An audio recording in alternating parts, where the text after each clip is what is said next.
SSE, one of the important. So these APIs cover Python. So normally the government officials cannot enter the area. So all the operations are based on the information from the informants and also from the evidence from the whereabouts we see in Myanmar. So we investigate and we get the information.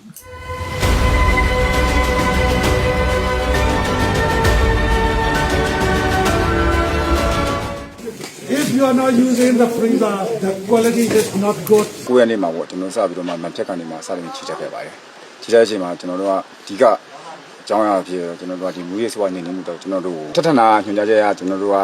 ဒီဟာကိုရှင်းပါလို့ပြောတဲ့အချိန်မှာကျွန်တော်တို့ကဒီမိဘမိမင်းကြည့်ပြီးတော့မှကျွန်တော်တို့ကဒီဟာကိုပေါင်းဆက်ပြီးတော့မှကျွန်တော်တို့ကချီတက်ခဲ့ပါခင်ဗျာတိုက်ပွဲတော့အကြမ်းမြတ်တော့ခဏဖြုတ်တာဖြစ်တာပါခင်ဗျာတိုက်ပွဲတော့လည်းပါတော့ဖြစ်ပါတယ်ခင်ဗျာဖန်တီးရမှုကတော့ကျွန်တော်တို့စတင်ချီတက်ကြောတူပါခင်ဗျာအမျိုးသားတူအသက်39လောက်ရှိပါခင်ဗျာနောက်ထပ်ကြီးหมายซุงพี่น้องผู้ปกครองเขากุเกาะกันคำกระไรก็ตรงมันอยู่คืนวันที่15เดือนธันวาคมปี2026เขาขามาโหดทุมยากันในขายามกังขับกันคำกระไรก็เขาขามาด้วยเกี่ยวข้องโดยย่องเกี่ยวข้องในรองยาเมากำอันเกิดออกในเมืองไทยเขาขาตั้งนำตั้งหลายเนี่ยอันนี้ก็เลยว่าเป็นข่าวลือหลังอันหนึ่งตอนในเมืองหุ่มตุ่มตู้เขาในครับเนาะยานได้ก็ห้องเฮ็ดยามาอันใหญ่ที่สุดในเมืองโฮมตุ้มอันนั้นก็ซึกมานเขากว่าเพียวซิมเอาในนาทีของ LPP เลยในนาทีของปิดุจิตเมืองหาเมืองแห้งนี่ในสองในจุ่มอยู่กองกลาง2จุ่มเนี่ยบ่ได้เป็น LPP เนี่ยบ่ได้เป็นปิดุจิตเนี่ยที่ในซึกมานก็ยอบไรก้นเฮ็ดมันสิเกาะค่ะเนาะยอบไรก้นเฮ็ดมันก้อยกาซึกมานลาว่าอันที่ยอบไรปอกกำในไล่ตั้งผมมือที่เมืองเขภายเมืองเขเขาป้องข่าวมาปันและตับซึกมานกว่ายอบเนี่ยยอบไรนำติดที่ว่าค่ะเนาะยาเมากำในกาคันมันติดตกอยู่หมอกเฮียง5 ปากล้านดอลลาร์ค่ะเนาะอันไหนเลยว่ากาคันใหญ่ลงติดๆค่ะเนาะก็แม่พอเขาขามาด้วยที่ในนาที FPPSA ในถามว่าเปลี่ยนยาของ FPPSA ฮะนี่ก็เรียบเตรียมใจทั้งเสียงค่ะเนาะก็เรียบเตรียมมีศูนย์โฮมที่ในซึกมันก็อำไล่ปืนเผาว่าเป็น FPP ค่ะนะก็ซึกมันลาดว่ามันเปลี่ยนในนาทีของ FPP มันเจ้านังดังเมืองคือสีป้อยาก็ดังเมืองใหญ่น้ำลันค่ะเนาะในพื้นที่เจ้าไหนก็มันเป็นพื้นที่ตรงหนึ่งของ LPP เลยจุ่มปีดุจิตก็ซึ่งมาเนี่ยเลยตอกซื้อ LPP LA ล่ะในเรื่องเป้าหมายของซึ่งมานั่นยังอ่านแต่ที่เอายาในเสเลเรียนการเมืองต่อ LPP หนังหือ LPP นั่นพอเตจางมาตุ่มตอบต่อซึ่งมันก็เลยปืนเผาว่าเป็น LPP ค่ะเนาะเพราะว่าสังเกตว่าซึ่งมันในโทนาซึกLPP ในตึกซึกมานป้อไหนได้ก็ซึกมานที่รัฐว่า LPP เกี่ยวข้องยาเมากำเป็นผู้กายาอันใหญ่ที่สุดในเมืองใต้ในซึกมานที่ปืนเผาลงในอยู่ก็กาวันเมื่อในซึกมานปืนเผาก็ยังบ่สามนั้นเป็นเกมการเมืองของซึกมานตอนตาที่ไล่ตั้งโฮมมือปฏิไม่ซึ่งใต้เสร็จเลยตรงนึงเอาที่อยู่ขึ้นในเมืองใต้ปอดของในก็ที่อำพิษกันเนาะพวกเขาขามาขาลามโดยเพราะว่าซึกมานน่ะมีตั้งพิษสั่งซึกปฏิไม่ซึ่งใต้พิพิธปฏิไม่ซึ่งใต้มีตั้งพิษสั่งในซึ่งมันก็เตรียมจังเอา LPP ในเป็นเครื่องมือนั่นขนาดเนาะก็การได้ไล่ปล่อยไว้ก็กะว่าซึ่งมันลาดว่าเป็นของ LPP ตื่นอันที่มาเพียวนี่ก็ซึกมันก็นี่ว่าเป็นของแก๊งคอลเซ็นเตอร์ค่ะเนาะเป็นของตุ้มเขแก้แผ่นอันนี้ก็เลยว่าเป็นยาเมากำอันแทงลองนึงที่ซึกมันมาเพียวในซึกมันผู้ฮะเนี่ยมันเปลี่ยนได้ครับเนาะที่เมืองใหญ่ในซึกมันก็ยังอ่านได้ตั้งเป็นเงางุนมือพองยามันเงาเงินลงลาเซียวตกลงกว่าครับเนาะซึกมันก็มาตั้ง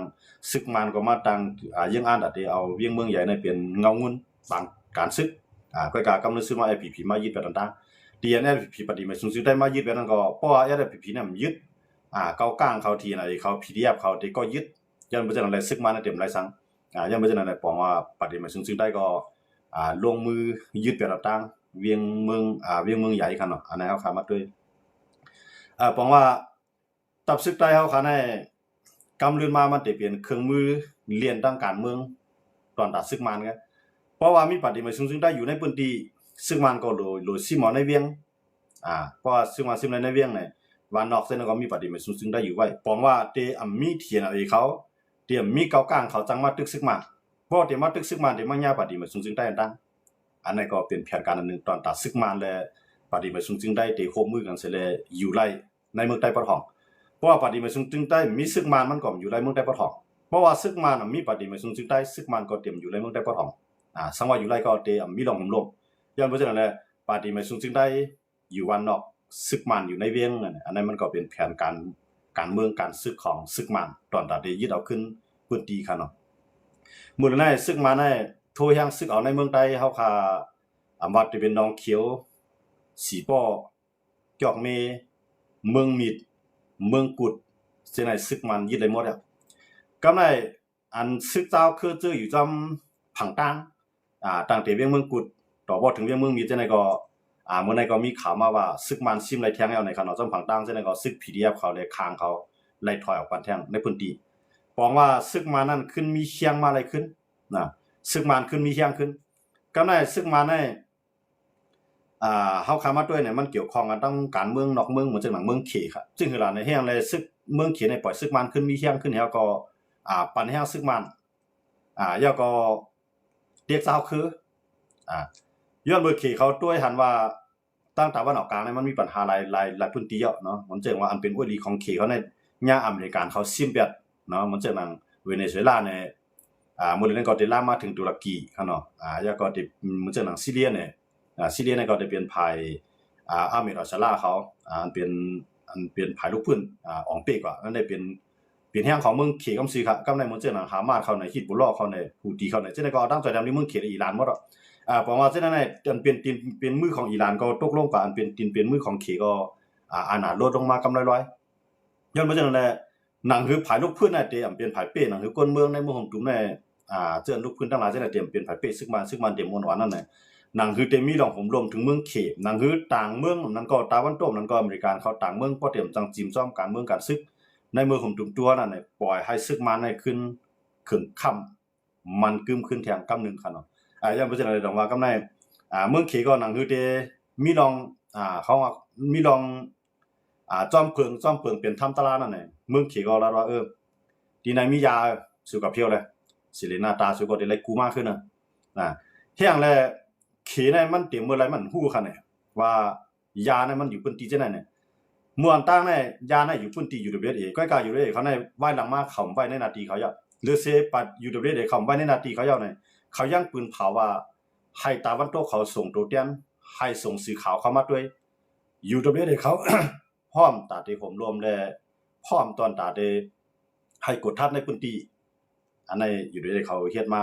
ข่าวดังหลายปีก่อนดีๆทั่วยังซึกเข้ามาทางในคั่นเนาะกำในตั้งในนาทีว่าทั้งเสียงในโฮงยานในเขาว่าเขามีเขาพร้อมว่าเอาสื่อข่าวเข้ามาด้วยตั้งแต่วันตกในยินดีให้สื่อข่าวตั้งแต่วันตกเข้ามาเนี่ย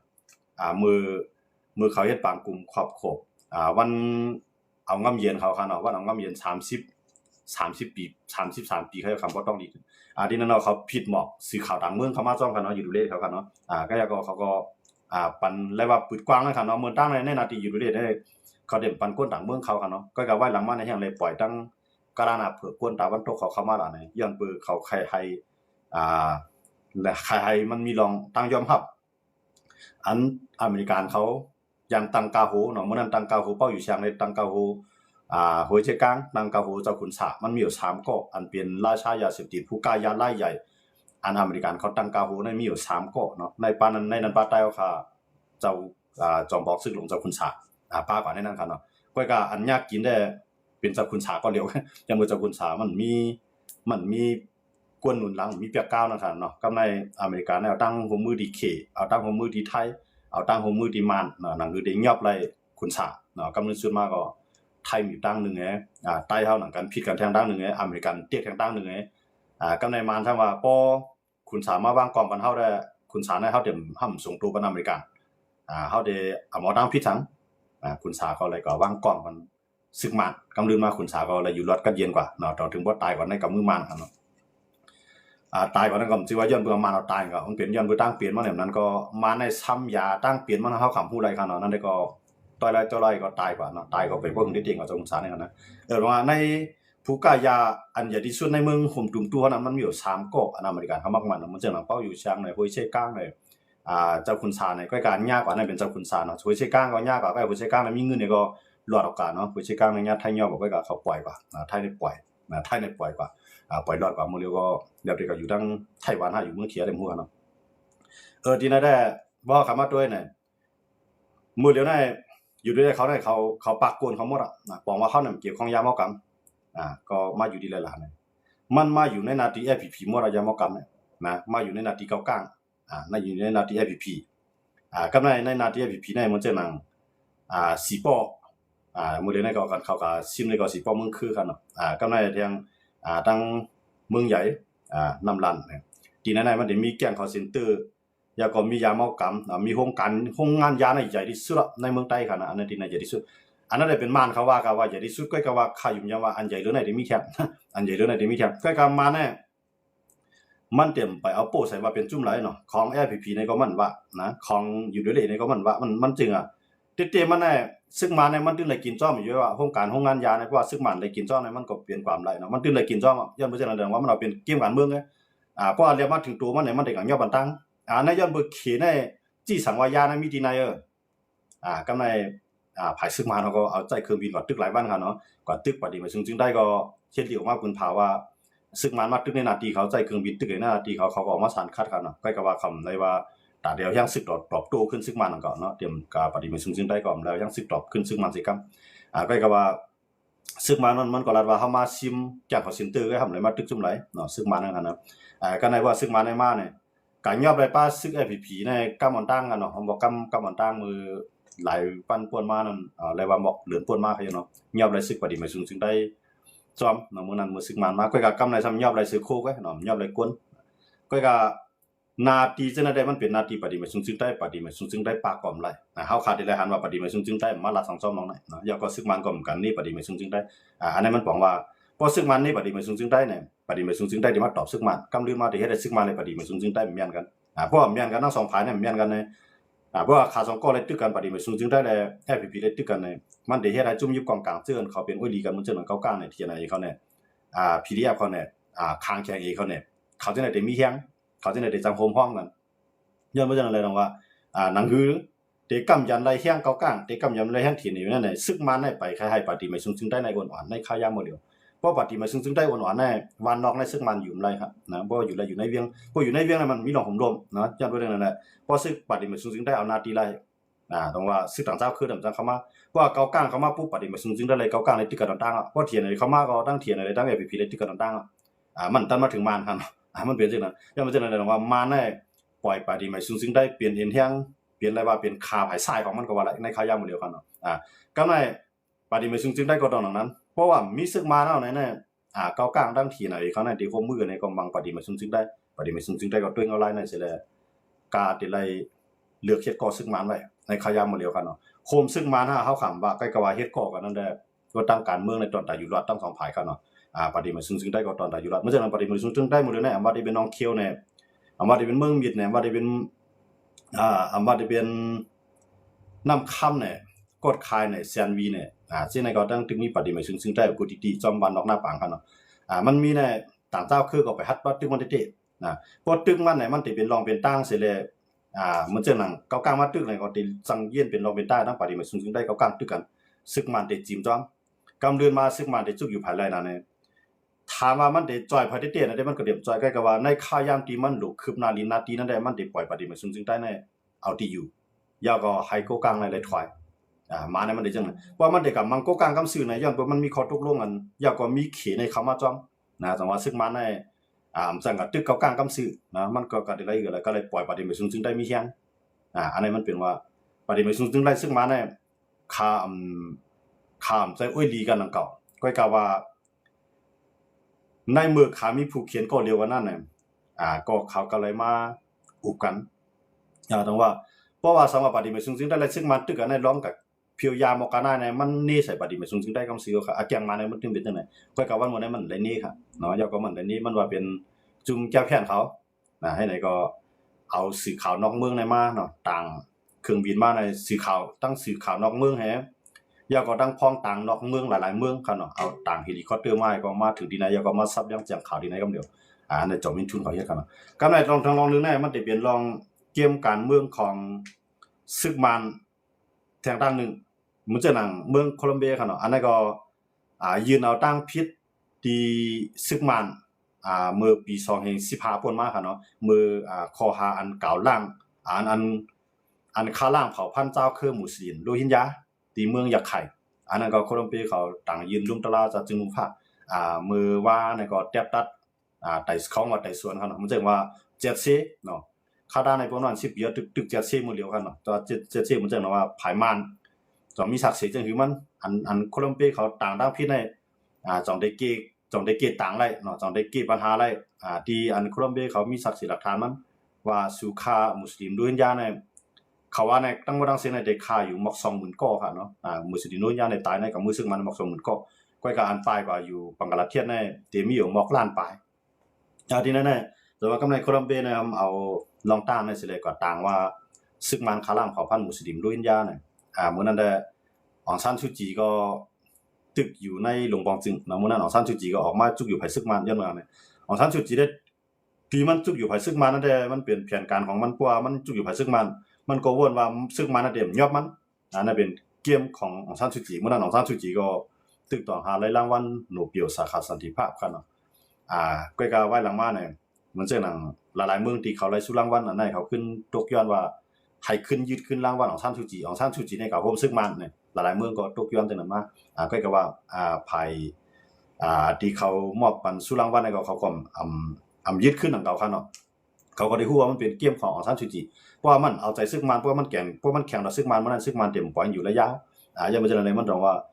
ยอมจุกอยู่ภายซึกมันสิต่อสู้ว่าลองค้าล่างเผ่าพันธุ์มุสลิมโรฮิงญาในมีตับซึกตะมิต่อเกี่ยวข้องอองซานซูจีออกมาต่อสู้แดนตากซึกมันคั่นน่ะมื้อปานนั้นคั่นน่ะกำไรเหลือสินั้นเอาในไปจ้างเขามาทนายความคั่นน่ะผู้ลงเรียนกัดแขนภายป้ายใบมีเมืองแก่ปานคั่นเนาะมื้อนั้นก็เขายอมเสียเงินเสียจ้างให้ต่อสู้แดนตากซึกมันนั่นคั่นเนาะแล้วก็อองซานซูจีก็ต่อสู้แดนตากซึกมันมื้อนั้นคั่นเนาะแต่ว่านั่นคือข่าวอันลองเตียวตั้งพิษซึกมาในมันที่บ่มีคนสนใจเนาะมันก็เอาข่าวลองยาเมากับมันออกนำที่สุดในเมืองใต้ในมาเปลี่ยนข่าวเนาะอันไหนซึกมาเนี่ยมันเป็นว่าเอาข่าวอันนึงขึ้นมาถมแบบแทงข่าวอันนึงนะอันที่มันได้มีลองตุ้มตึกต่อซึกมันนะแล้วก็ให้มันมามีหน้าตาศิริหน้าตาตอนตัดซึกมันเนี่ยซึกมันก็จังได๋ออกมาซับเรื่องแจ้งข่าวแล้วก็ใช้เครื่องบินกว่าตึกกว่ายื้อหลายวันคั่นเนาะแล้วก็กำลังซื้อมาซิมเลยบอกว่าแห่งแลซิมไรเนี่ยมันหลากหลายจริงล่ะเนี่ยตั้งที่ซึกมาในมีเครื่องบินตึกจะยังซึกจอมดินเข้าซิมแห่งแลซิมไรผู้เกี่ยวข้องอันเป็นกวนเฮ็ดยากวนอันโหมันล่ะเนี่ยตอนที่เขาก็ยอบไรกวนอันเป็นกวนกินจางกินงาไงคั่นเนาะเป็นกวนอันด้วยถึงลุ่มลาที่โครงการโรงงานยานั่นแกคำยอบไรกวนใหญ่สิก็ครับกำไรคั่นนะก็ว่าขี่ก็ไรหน้าตาก็ยะซึกมันก็ไรหน้าตาก็ยะกำไรข่าวอันลองเปิดเอาตั้งพิษซึกมันตอนตัดซึกมันได้ขึ้นกว่าที่ลุงตะลาสิตัดมันก็ยอมภาพคั่นเนาะผมเจิงว่าจะมีทุนบอกว่าบุญภาว่าอันไหนมันเป็นการกันแกล้งก็มันจะลองเตะมันเขาก็ยอมภาพคั่นเนาะยอมภาพก็ได้ยอมภาพเนี่ยถามว่าได้มีไผมาเงียบตัวมีหนองแดงก็ไรล่ะเนี่ยมีค่ะนะมีเมืองหลายที่เงียบก็ไรหรือสิว่ามันออกกว่าต่างเมืองคั่นเนาะเพราะมันออกกว่าต่างเมืองเตียนอันเป็นลูกจุ่มที่มีปักเปิงลักเมืองเตียนมีปักเปิงวงกลางซึ่งเมืองโฮมกันสิแลอยู่ไว้เงียบผู้ให้ข้ามแลนนั้นได้สังว่ามันก็เข้าใส่ในเมียนในเมืองซื่อนั่นเพิ่นก็ได้จังยอบมีหนองแดงก็กะว่ามันกว่าก็ดีกว่าปีละรุ่นในกว่ารัสเซียในกว่าเคเนี่ยกว่าอินเดียเนี่ยมันดีกว่าจังได๋ครับเนาะซึ่งมันมีหนองแดงดีกว่าจังได๋กว่าอิหร่านเนาะจังได๋ได้ซึ่งมันเนี่ยมันก็เต็มกว่าที่อันเปิ้นออกมายอบของมันเนาะมันก็ได้ออกกว่าที่เมืองที่เป็นโอลีของเคเลยรัสเซียที่เป็นโอลีของมันนั่นก็เนี่ยต้องว่าซึ่งมันในต่อสู้เฮาคำว่าด้วยในการต่อสู้การซึกมันปอกกับในเนี่ยมันหิมือเขเลยรัสเซียในเข้ามานำเตะคั่นเนาะยาก็ป้าทั้งปีละรุ่นเนาะปีละรุ่นในเลยมาคมมือกันทั้งซึกมันจอมว่าเตะโคมกันกวาดล้างผู้ก่อการร้ายอันปีละรุ่นเลยซึกมันต้องล้วนว่าเตะโคมมันกวาดล้างผู้ก่อการร้ายนั้นหมายถึงกวาดล้างแบบ จุ่มลูกพื้นครับนะยามเบอร์ปีละลุดก็มักมันว่าจุ่มลูกพื้นที่ไหนเป็นผู้ก่อการร้ายซึกมันก็นี่ว่าจุ่มลูกพื้นที่ไหนเป็นผู้ก่อการร้ายเนาะยังตั้งปีละลุดเลยตั้งเป็นประธานาธิบดีปีละลุดครับเนาะลูกาซินโกครับเนาะมาทบมีหนองหลางเสร็จเลยมาลงลายมือกันตกลงลายใจว่าเตะโคมกันกวาดล้างเพียวเปียดจุ่มก่อการร้ายอันนี้ก็บอกว่าปีละลุดก็เดี๋ยวหมักมือจืนยามนั่นครับเลยเนาะเดี๋ยวมาปั่นมีหนองหลางครับเนาะที่ไหนก็บอกว่าได้มีหนองหลางในข้ายามหมดเลยในเครื่องลักหนักมันก็คือจัดมีมานำมากำในเมืองหิมห้อมอันติกวดอันติเตียกซึกมาในก็มื้อเลยเนี่ยบ่มีไผได้เตะเขาเฮามาเติมเหมือนทางมาเลเซียและอินโดนีเซียในที่ออกหนาวตาแห้งไว้ก็ไว้หลังมาใน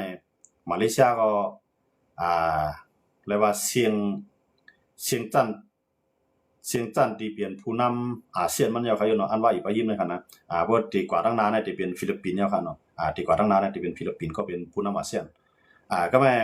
ดูเลยมันจะอินโดนีเซียก็เย็นไว้นะมาเลเซียก็บ่ว่าคือตินะมื้อเลยมีโคลัมเบียก็อันยืนเอาตั้งพิษซึกมาในเลยตึกต่อสู้ในลุงตะลาวงในลุงตะลาจากจึงลุงพานะครับเนาะ